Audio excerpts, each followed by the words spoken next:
Hey, what's up? Hello, everybody. Welcome back to Roll Pod, an Alabama sports podcast from Bama 247. I'm Cody Goodwin here, joined today, as always, senior writer at 247 Sports. It's John Talty. John, how you doing on Sunday? Doing great. Excited to talk to you like we usually do on Sunday. Look forward to it every week, Cody. We are, well, today maybe not, because we got to had some not like super hard conversations, but we might have to have a few tough conversations about this Alabama football team. We're one day removed from the Tide's 24-21 win over Arkansas. And before we dig into the game, we should probably start with this. Alabama coach Nick Saban warned us all week about the idea of complacency, right? Last Monday, he talked to us about how tough this Arkansas team was. On Wednesday, he lectured us on the importance of nothing. On Thursday, he still seemed a little worried that maybe his team wasn't taking this game as seriously after a big road win over Texas A&M. And then on Saturday, it's probably safe to say some of those worries played out at Bryant-Denny Stadium. Alabama won the game 24-21. But according to Saban, the Crimson Tide may not have actually beaten the Razorbacks. John, as someone who has covered Saban for a long time, and you even wrote a best-selling book on the man, I'm curious what your thoughts are on Saban's post-game initial reaction on Saturday. Yeah, I mean, I think he was obviously not thrilled about what he saw and how they ended the game. I think he was a bit more forceful than I think we've seen him at other times this season. Not that he was like yelling and screaming. I mean, I think that version of Nick Saban press conferences isn't going to happen for the most part at this stage of his life. But you could just tell, you could read between the lines and see that he was not thrilled about how they ended. I think he was concerned about it all week, as you pointed out. There are multiple comments that he made that, to me and others who I think have been around him, implied practice was not going the way that he wanted to.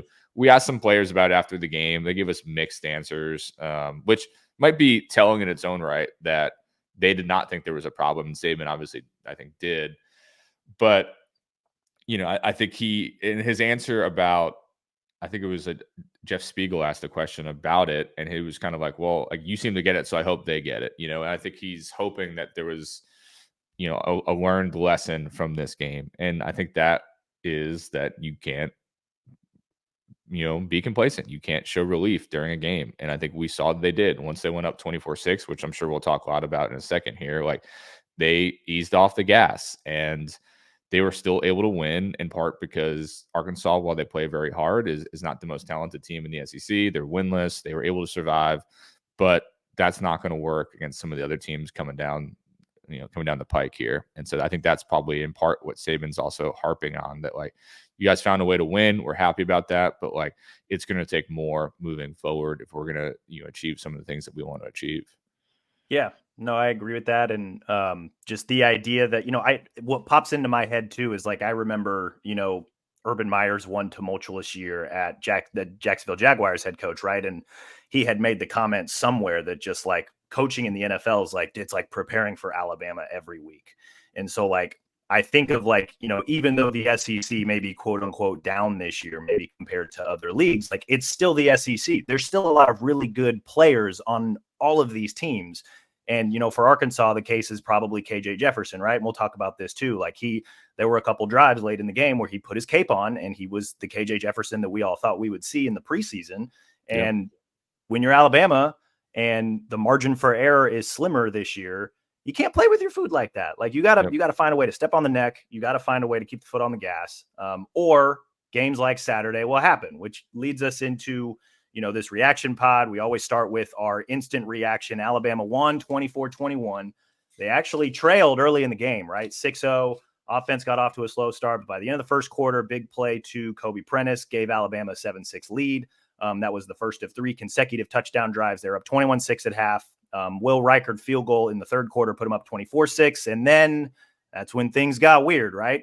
A few penalties on one drive led to Arkansas scoring a touchdown, 24-13. Okay, not the biggest deal, but then the offense punts. KJ Jefferson puts on his cape. There's another touchdown drive. All of a sudden, it's 24-21. And we're all thinking in the press box, okay, what's happening here, right? Control-Alt-Delete on all the game stories that most of us had mostly written. But Alabama ultimately finds a way to get it done. Big Dallas Turner and Justin Aboigbe combine on a sack. Alabama gets the ball back with 5:19 left in the fourth quarter and run the clock out. Even then, that was kind of, just a rocky way to finish. I'm curious, John, what was your instant reaction or your initial thought after Alabama's win on Saturday? Yeah, it was a weird game. I think just kind of talking about it in the press box while watching it, they, like you said, they started slow. You were that's kind of what I expected again for the reasons we talked about earlier. I kind of expected a sloppy start. I feel like that's what we got. But then they figured it out. They turned it on. They had some big plays.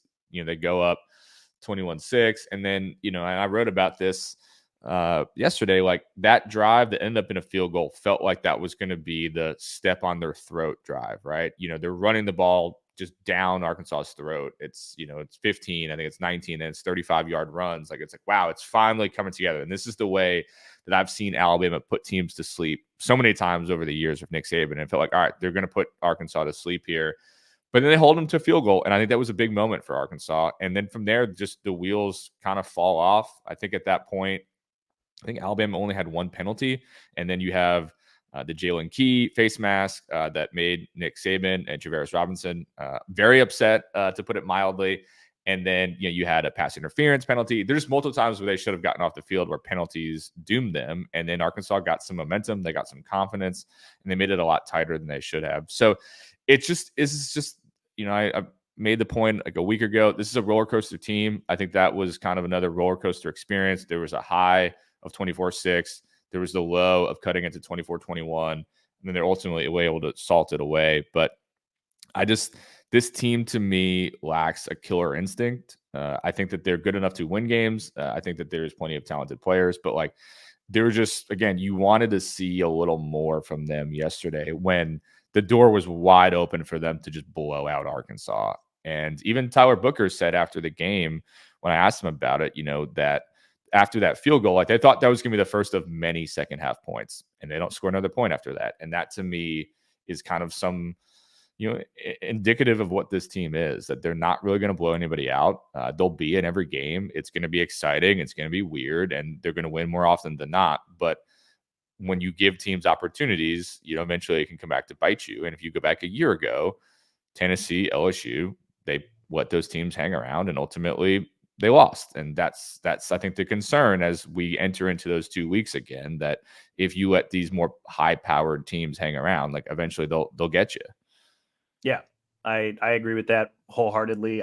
My instant thought was that this was a weird game, and then the more I've sat back to kind of think about it, we've been kind of discussing internally. We've talked with Saban a little bit on and off over the year about the offensive identity and just how things are confusing, whether it's the offensive line, now they've allowed 31 sacks, the wide receiver usage, the implementation of more, multiple tight end usage. Jalen Milrose, he can throw the deep ball as well as anybody.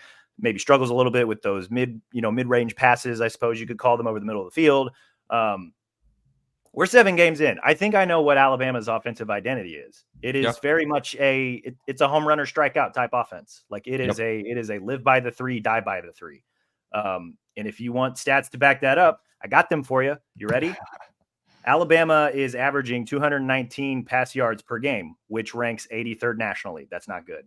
Jalen Milrose averaging, in the 6 games that he's played, because he didn't play against South Florida, 232.8 pass yards per game. That's 45th nationally. And yet, Alabama has 10 pass plays this season of 40-plus yards, which is tied for the 5th most nationally. Milroe has 19 completions where the ball travels 20-plus yards in the air. That is the 5th most nationally. He's completing 61% of his passes on balls that go 20-plus yards downfield. Like, that's the 4th best nationally. And yet Alabama has allowed 31 sacks. That's the 4th most sacks allowed nationally. You can look at it at the run game too, right? They're averaging less than 150 rush yards per game. I think they rank like 73rd nationally in total rush yards per game. They're averaging less than 4 yards a carry, 3.8, which is 96th nationally, like not good numbers. And yet they have 44 runs of 10 plus yards, which is tied for the 4th most in the country. Like, it's very like, we are either going to get it or we're not. And we saw that a lot yesterday. I thought you look at, the way that when the offense was cooking, Milroe was 7 of 10, 215 yards, 2 touchdowns. And then he went 3 of 11 for 23 yards to finish the game, which at one point included 8 consecutive incompletions. Alabama rushed for 211 yards when you adjust for sacks. 141 of those yards came on 8 carries. So the other 29 carries went for 70 yards. It's not good. I think the best way to encompass this Alabama offense is they had a 3-play 75-yard drive that included a 79-yard touchdown pass to Kobe Prentice. Like, think about that. Yeah. Like they had a touchdown pass, a play that spanned longer than the drive because they lost yardage on one of the first two plays before, Kobe Prentice got wide open behind a botched Arkansas secondary. Like, that's the offense you're dealing with Alabama this year. And so far, it has only cost them once. Against Texas, Milroe threw a couple of picks. Obviously, Steve Sarkisian had called one of the best games he's probably called all year. Quinn Ewers was able to hit the deep ball. I don't know that he's hit a lot of deep balls since, or at least with the same I don't know if he frequency. has hit any deep balls since. Yeah. Yeah. So you play that game 10 times. How does it go? I don't know. But this is Alabama's offense. It is home run or strikeout. It is live by the three, die by the three. They haven't died all the way yet. But if that's the life you choose to live, at some point it's going to come get you. And it's a matter of when. And you look at Alabama's schedule, and there's a lot of landmines there that could come get them here in the next few weeks. Yeah, I mean, you're right. It's boom or bust. I mean, that's 100% what it is. And I think that's, I think it's frustrating to people that that's, what it is. Especially, again, go back to after going up 24-6. I mean, just the offense just, the wheels just fell off. And that's part of the issue, the challenge is who do you trust, when you need a few yards? And, now they were able to win the end of the game, and Milroe was able to get 4 yards when he needed it. Jace was able to get a first down when he needed it. So there were some guys who were able to do that. But like you said, it's strikeout or home run. And, hey, I like baseball. I like seeing home runs. That's fun, but the strikeouts are also very frustrating, and I think that's why fans are frustrated with this team, because they have these little spurts where you're like, oh, this team's fun, they're cooking, they're making some big plays, and it's not, it's not boring. But then you have there are times where you're like, this team can't do anything. It feels like getting 3 yards is going to be the hardest thing in the world for them. And so I don't know. It's confounding. Like you said, it is their identity at this point. We have enough of a track record and precedent and enough results to be like, this is who this team is. But I don't know that makes it any more palatable. Just being aware of what this team is, I don't know that fans are okay with that. I'm pretty sure they're not. And this is what they signed up for. This is what this Alabama team is going to be this year. I don't see a massive change. You hope there'd be more consistency moving forward, but again, I think we've seen enough that I don't really, anticipate that. Yeah, no, I mean, you look at, again, Saturday's game, they kicked the field goal in the third quarter to go up 24-6. The defense forces a 3-and-out on Arkansas's next possession, but then Alabama's offense, 3-and-out, 3-and-out, 3-and-out. Those 9 plays, a combined -6 yards. Not great. And in the midst of that, you allow a team like Arkansas, again, that's, penalty-induced drive, touchdown. KJ puts on his cape, touchdown. Eventually they're going to run into better teams where they won't have a 24-6 lead. Or that's the worry with an offense like this. I guess that's the point we're trying to get across. And now that, we've got all this evidence that suggests that that's what it is. That's, it's exciting when you're hitting the threes, but then you go on this dry spell and it's everybody's on the edge of their seat, kind of clenching fists. And it's can the defense do enough to hang on? So far they have for the most part. But again, those bigger games it's going to be a tough way to live if that's what they're ultimately going to, what they're going to have to do. For sure. The offense overall, statistically, it looks like a pretty good game, right? 415 total yards of offense. Milroe finished 238 passing yards, had 2 passing touchdowns plus a rushing touchdown. Jace McClellan rushed for 83 yards. Roydell Williams had 68 yards rushing. We got to see both Jam Miller and Justice Haynes in this game, not for very long, but we got to see them. What ultimately was one thing you liked about the way Alabama played offense on Saturday? Yeah, I mean, I think you just hit on what I was going to say, because I don't think we've talked that much about it yet. I think I like that I saw more of the rotation. I think we saw some of these guys we've been waiting to see. Now, again, we just kind of talked about some of the inefficiency of the running game, and that was obviously there. But I mean, Jam Miller had a big run. I think, Justice was running pretty hard. Roydell had some big runs. Jace obviously did his thing. I think it was just the power of the room. I don't think we've seen it as much this year as we expected to. I think that was a big offseason storyline of, I think Tommy Reese even said that he felt spoiled based on the running backs they've had. And we've mostly just seen Roydell and Jason. I don't think that outside of, how Roydell played against South Florida, I don't know if either one of them has really blown me away. I mean, they're fine. They're perfectly fine. They're obviously they're good enough to be running backs in the SEC, but they're not dominant, not necessarily the most efficient. And so I like that we got a little taste of some other guys, and I think at times that rotation seemed to be working. Where they're rotating different guys in, and they're able to have some positive impact in the game. Yeah, I think we got to see them, which I agree that was exciting. Jam and Justice specifically, because we've seen a lot of Jason Roydell this season, but I think we also got to see why we maybe haven't seen a lot of them. That's true. Justice Haynes got, I think, just like one series late in the second quarter after Alabama went up 21-6. And we got to, he rushed twice for 11 yards, which is great. Like he looked okay in the spare moments, but then we also got to see him in pass protection, and that boy got run over. Gave up a sack. It wasn't great, or maybe it was a tackle for loss. I forget. But like we were sitting there in the press box, and I think it was Charlie Potter who like said out loud, and I was thinking the exact same thing. He was like, and that's why we haven't seen a lot of Justice Haynes this season. Yep. Because Saban's like, he's been outspoken about how like we've got 4 running backs. He said enough after the game too, but it's not clicking when we just haven't seen these guys. And it's, it's always in my head, like he wants players who can do a lot of stuff on the field. And when you think running backs, it's like, obviously you got to be able to run the ball. You got to be able to protect the ball. You got to be able to maybe catch the ball, but then also pass protection, right? Just because of the offensive line struggles. And so the fact that Haynes, but I think you can argue that all of the running backs have not been great in pass block. No, they haven't. I mean, I've seen Jace get blown up numerous times. Yeah, I think, and that's maybe why, we've seen more Jason Roydell than Jam and Justice, is because Saban's just maybe leaning on the veterans, right? Who they may still lose in pass protection, but not as frequently as, a Justice Haynes. Like Saban made the comment, in his week of frustration leading up to this game, that like younger players who may be frustrated with their roles right now, it's like, look, like when you get on the field, like that is your audition to get on the field more. Like you need to succeed, maybe not in all facets, but majority of the time. And while Justice ran the ball well, he got blown up in his one opportunity in pass protection, and that's not going to look good on film. And that's something that they obviously need to keep working on if he wants to see more opportunities. So, because I think a lot of us want to see him more, because he may be the best true running back of the bunch. I agree. That's been my take for a while. Yeah.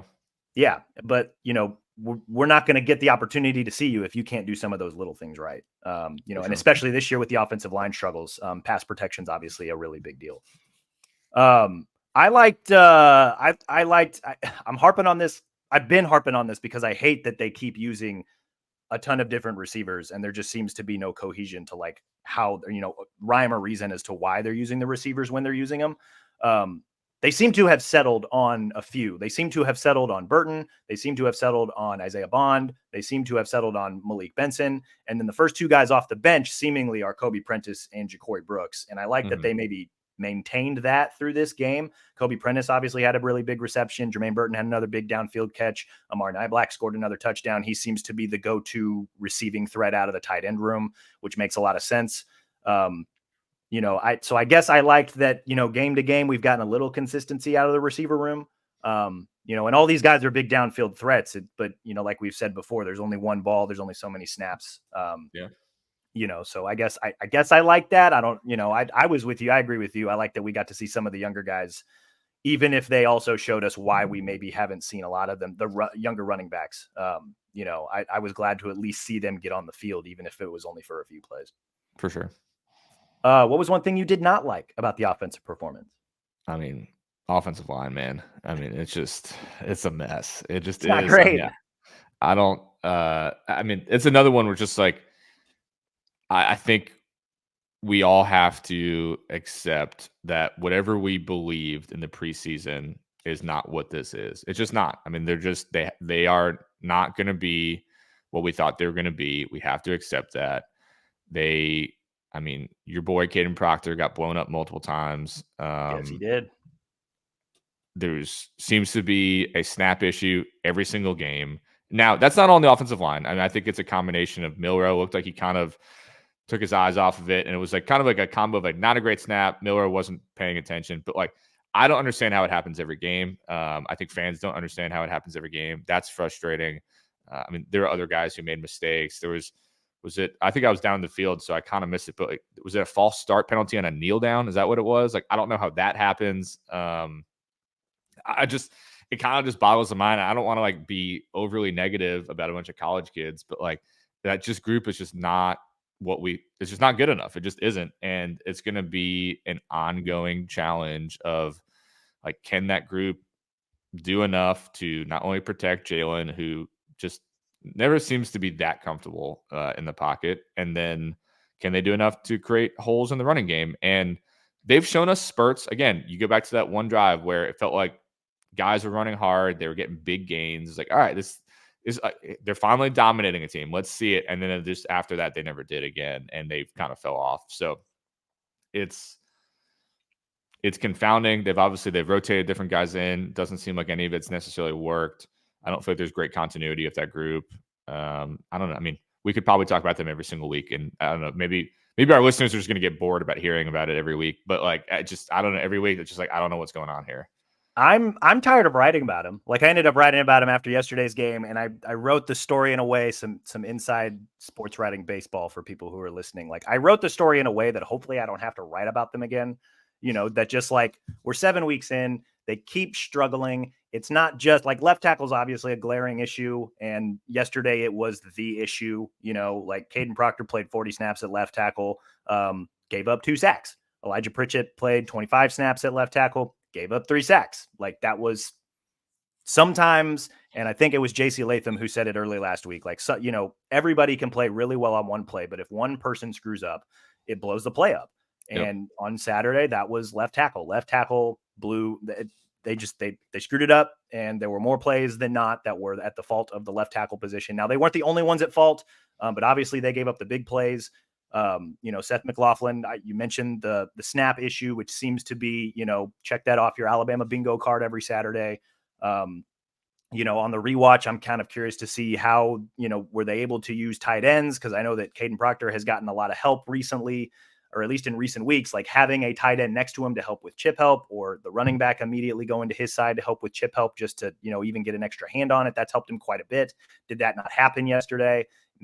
Initial watch would suggest no, because Landon Jackson had himself a career day with 3.5 sacks, all of them against the left tackle. Like, it just, I agree with you. It is what it is, and it's frustrating, but like that's part of the home runner strikeout vibe of this offense. Like if the left tackle doesn't have a good snap, it could be the end of the play. And it's weird. It's so weird just because you don't expect that from Alabama's offensive line. You expect them to be a lot coached better. You expect them to just play a little bit more fundamentally sound, to be a lot faster than they have been. And just the fact that they aren't is just so, it's mind-boggling. It's so bizarre. And at this point, the first few weeks we were wondering what are there ways to fix it. Now that they're 7 games in, it's like this is more of a feature than it is a fixable bug. Like this is just part of the offense. The left tackle, it's about living with it now. Yeah. Like there's not a massive cure out there. We've seen them rotate multiple guys in.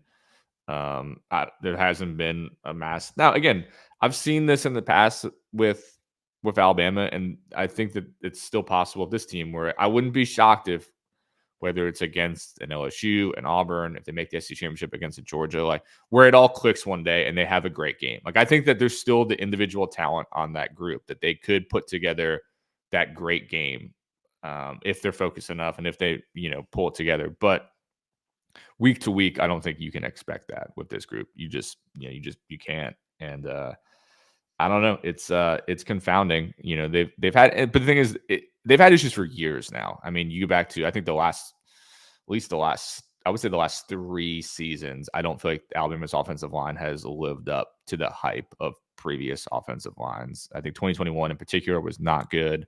Last year had its moments of up and down. And then this year, like I will fully admit that I bought into the hype and I thought they were going to be a lot better this year, and they are not. And, they are on record. I mean, they're on pace to give up the most sacks for an Alabama team since they started recording sacks as a statistic. That's kind of the pace they're on right now. And that's not great. Yeah, I was going to say, that's not good, Cody.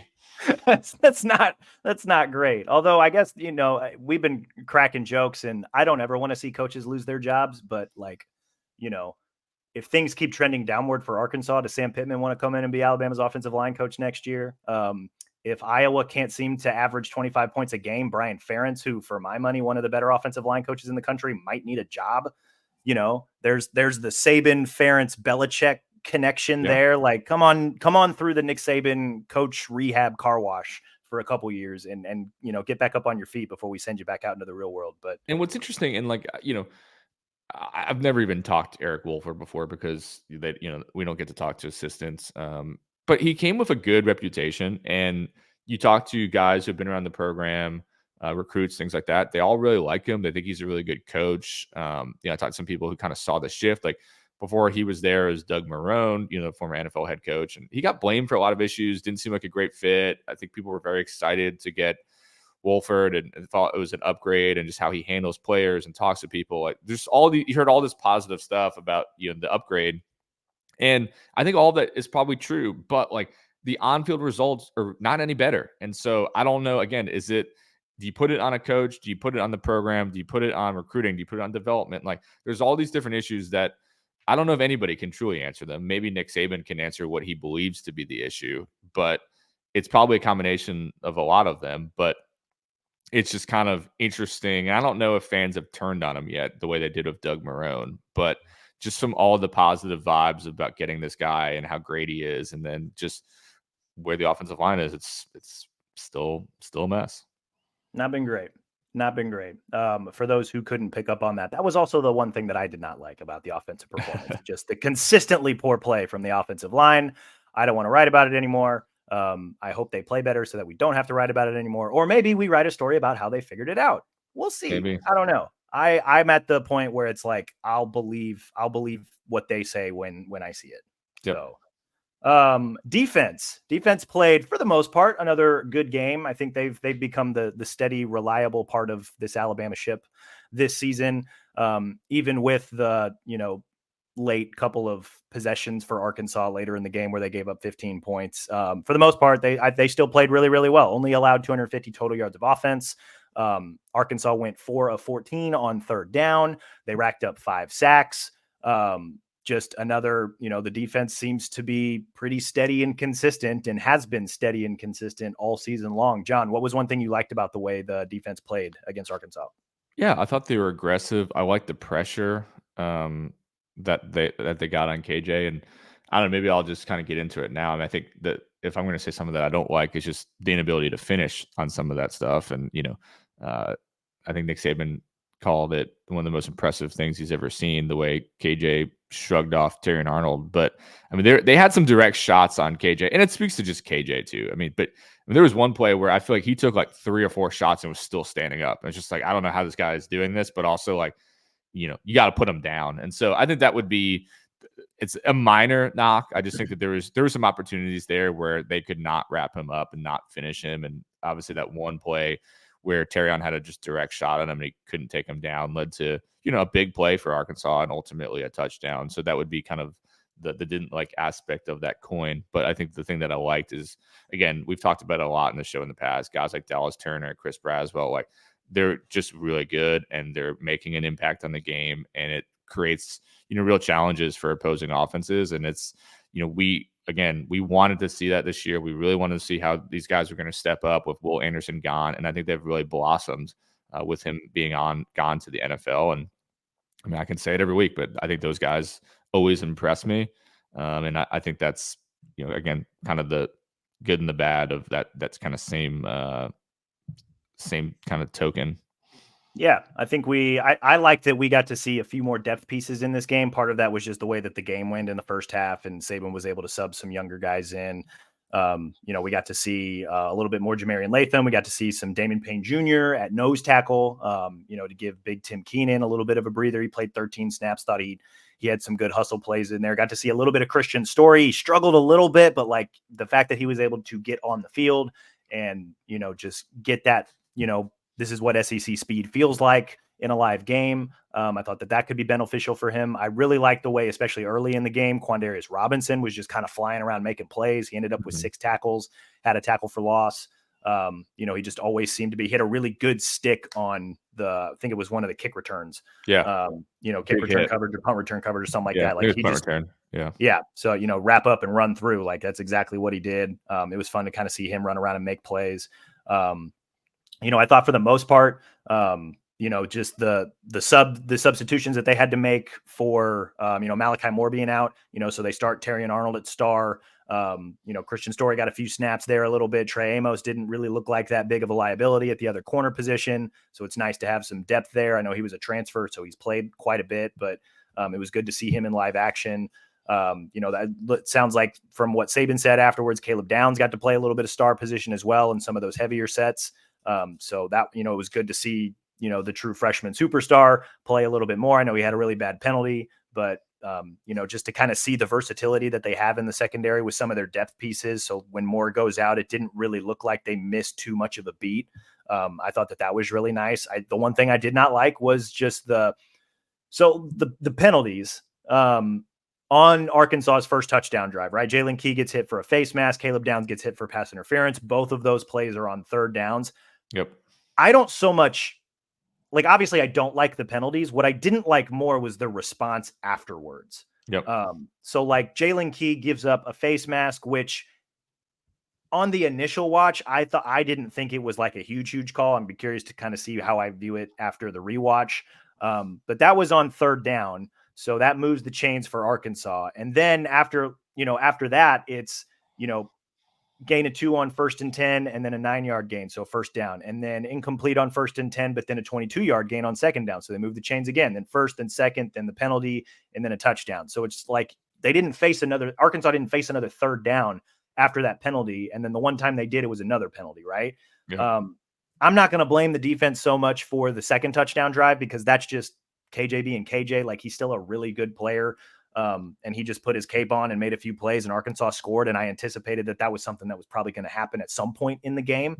But the penalty, whatever, it was the response after the penalty that really bothered me, that they just kind of, not so much that they shut down, but it's just like, instead of just kind of continuing to do what they had been throughout the rest of the game, Arkansas was able to find a groove and get some chunk plays. And that ultimately led to another penalty, which is what led to the touchdown. That's really the thing that bothered me the most. I think they could have settled in and just played the way they had been playing.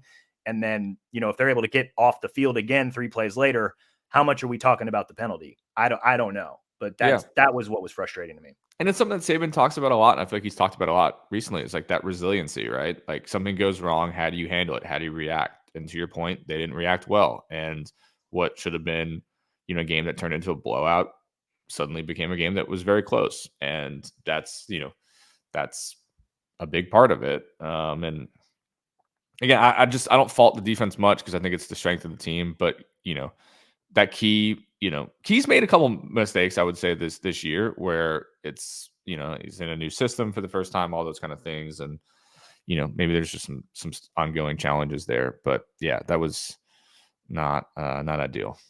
Not great. But I'm in agreement overall. Thought the defense played really well. KJ's going to do what KJ's going to do. But, for the most part, they did their job. The defense did. There were a lot of plays made in Saturday's game that ultimately dictated the outcome. In your opinion, John, what was the play of the game? Well, I know what yours is, and I like that one as well, but I'm not going to pick it. I'm not going to do that to you. So I'm going to go with Kobe Prentice. It's not that even that he did anything that special. I think there was a bust. But again, being down 6-0, sloppy start, you're kind of like, oh boy, what are we in for now? I think the excitement, the strike, the wide open nature to go up 7-6, get the crowd into it, and then that seemed to really spark the offensive run that we saw after there. So I thought that was important. Kobe's a guy who I've liked. I don't think he's necessarily been utilized to the peak of his abilities or capabilities. I would like to see more of him moving forward. And I think it was just good to see him, be able to capitalize on I guess a blown coverage from Arkansas to get open like that, and to make sure they got points off of it. Yeah, no, I agree with that. That really that injected some juice into what was kind of a sleepy Bryant-Denny Stadium. It kind of woke Alabama up quite a bit. I think even Milroe was a little surprised at how wide open he was. I mean, they put, if I remember right, they put 3 receivers on the right side. Kobe ran like kind of a quick in and up. But then I think it was Benson who was coming over the middle. So that kind of forced the DBs to make a decision. And very clearly they made the wrong one. So Kobe's wide open downfield. Nobody's within 15 yards of him. And I agree with you. That was exciting. 1, because obviously it jump started the offense, but 2, that's a guy that probably needs to see the ball more. Like that's a guy Right. who, when he can get into open space, he can make a few guys miss and it's not, burner speed, but it was clearly enough to, hold off incoming defensive backs to finish the play and score a touchdown. So I'm in agreement with you. That's a really good play. Obviously very crucial into Alabama's offense ultimately started playing. My play of the game, obviously the sack on the third down to kind of stop the bleeding. And, ultimately Alabama got the offense back and ran the ball out, but that was a combination of Dallas Turner and Justin Eboigbe, who I thought both played really well yesterday.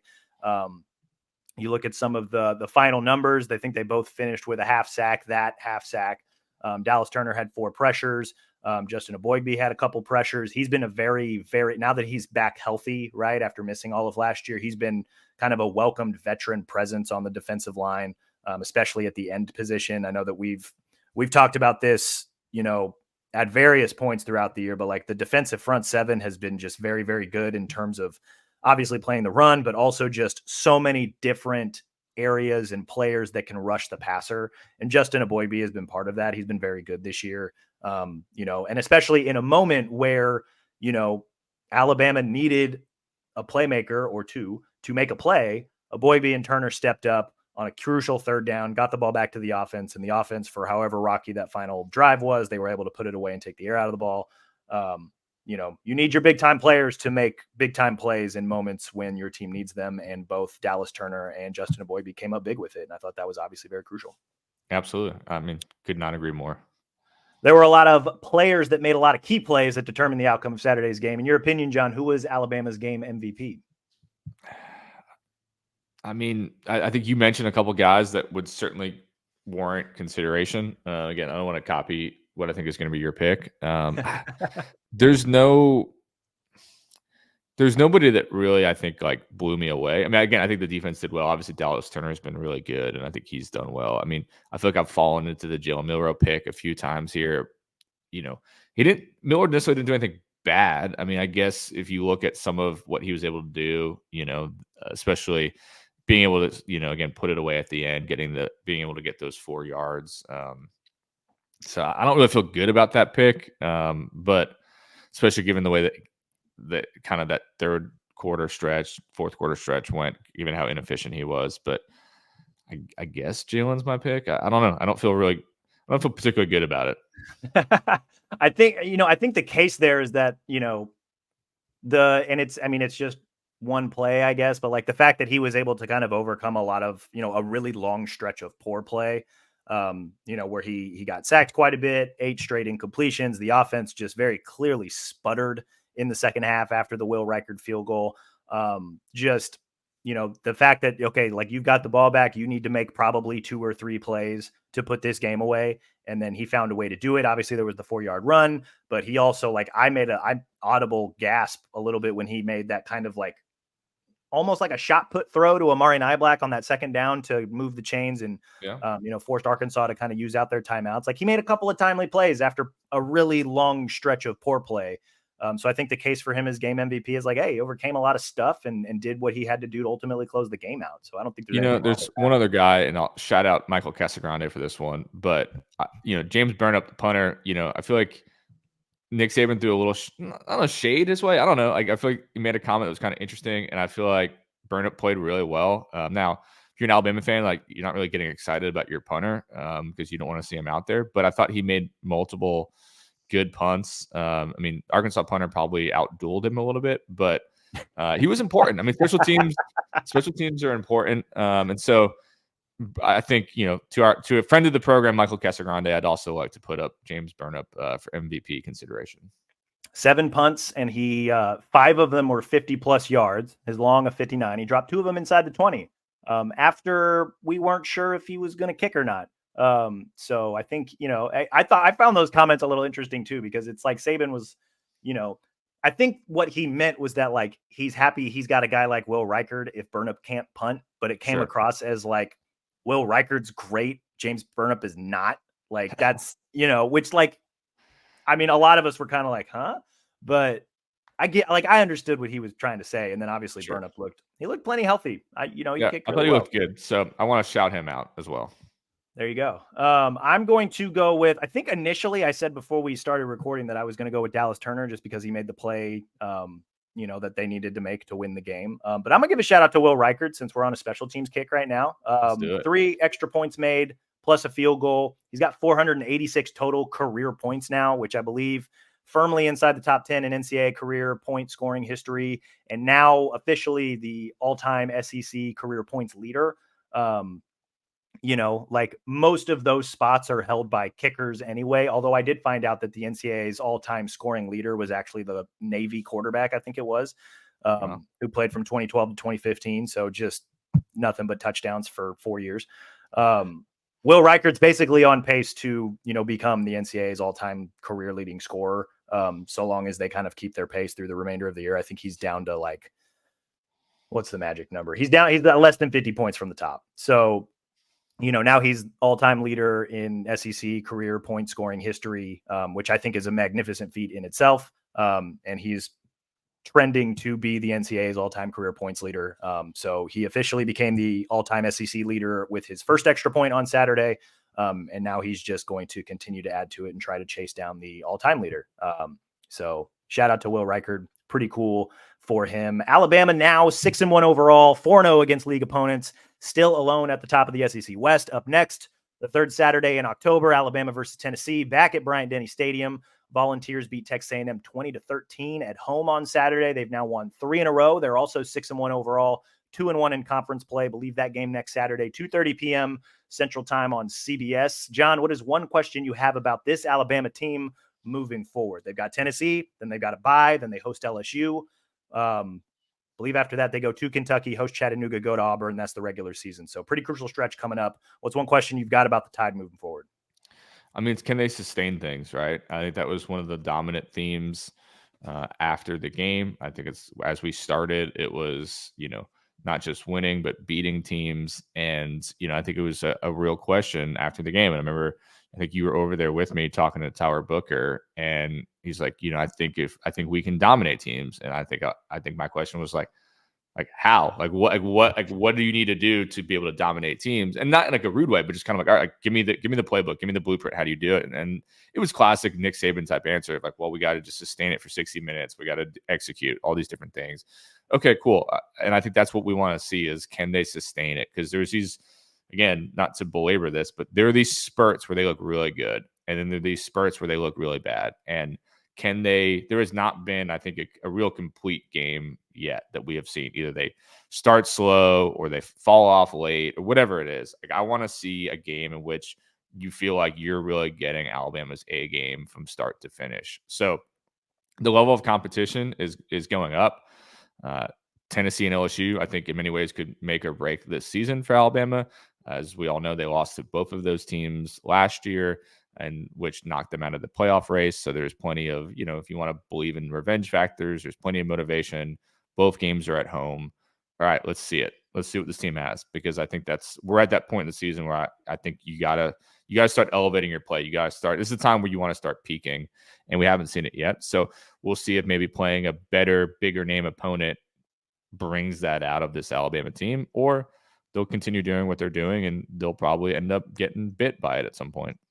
Yeah, I think the question I have is kind of along those same lines. Like, can they sustain it? But, to continue to use the baseball or the basketball analogy from the home run or strikeout, the live by the 3, die by the 3 nature of this offense, which is very clearly the identity. Like, you're coming up against better pitchers, I guess, so to speak. And as we saw with the baseball postseason, it really doesn't matter what you've done up until that point, right? We got 90 and 100 win teams going down in the first round of the playoffs. Yep.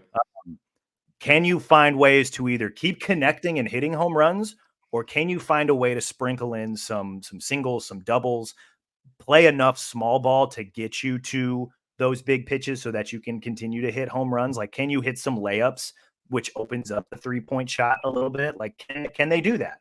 Like, that's something I want to see a little bit. I think if they're able to sprinkle in, they don't need to sprinkle in a ton of it. Like, I don't need them to score 60 points a game, but like, can you sprinkle in enough of it to help open up some of those home run shots that we know that you're probably going to take? And if you can do that, maybe you can kind of help, the offense find a little bit of a groove either sooner, or you can avoid, 3 straight 3 and outs against Arkansas. Like, you don't want to see that again against a team like Tennessee or LSU, especially one of the best offenses in the country.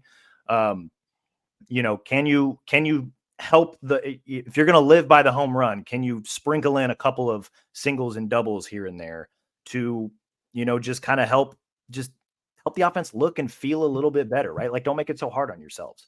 I don't know if they will. They've shown that if they are, it's just very few and far between. But I guess that's the question I have. I don't know if we'll see it, but maybe. I don't know. I feel like they're going to need little supplemental, hits here and there, so to speak. If they're going to want to beat teams like Tennessee, like LSU, I still think the Kentucky road game after the LSU game is something that they need to keep circled with a red pen or a highlighter or whatever. I think that could be a really tough game. And then obviously finishing at Auburn. They're just they don't make it so hard on yourselves, because if you keep making it hard on yourselves, at some point you're going to go through a dry spell and it's going to catch you. And they don't want that. And I know fans don't want that. And if that's what we end up with one game, it could cost them. Yeah, no, you're right. That is, I believe that's all we've got for this show. John, you got any final thoughts on Alabama coming out of this game? No, I think we hit it. I think we'll see. Again, big picture, like this team it's interesting. It's never boring. There's even when it looks like it's going to be boring, they find a way to not make it boring. So I have no doubt that when we get together again a week from now, there will be something weird that happens, something interesting, and we'll have plenty to talk about. Maybe we will be talking about them actually beating the other team as opposed to just winning the game. But something tells me that they're probably going to have to do that if they're going to want to get through Tennessee and keep this train on the tracks moving forward. But that's all we've got today. Appreciate you all listening. We'll be back later this week to talk a little bit more about the upcoming Alabama-Tennessee game. We'll also take a look back at the news of the week. In the meantime, be sure to rate and review the show wherever you listen to your podcast, Apple, Stitcher, Spotify, even our Bama 247 YouTube page. Subscribe to Bama 247 and 247 Sports. Guys, again, you can get a subscription for $1 a month to start, then just $10 a month thereafter for the best coverage of your favorite team. Take advantage of that, especially if you're an Alabama fan. Thank you so much for listening again, you guys. We will talk again soon.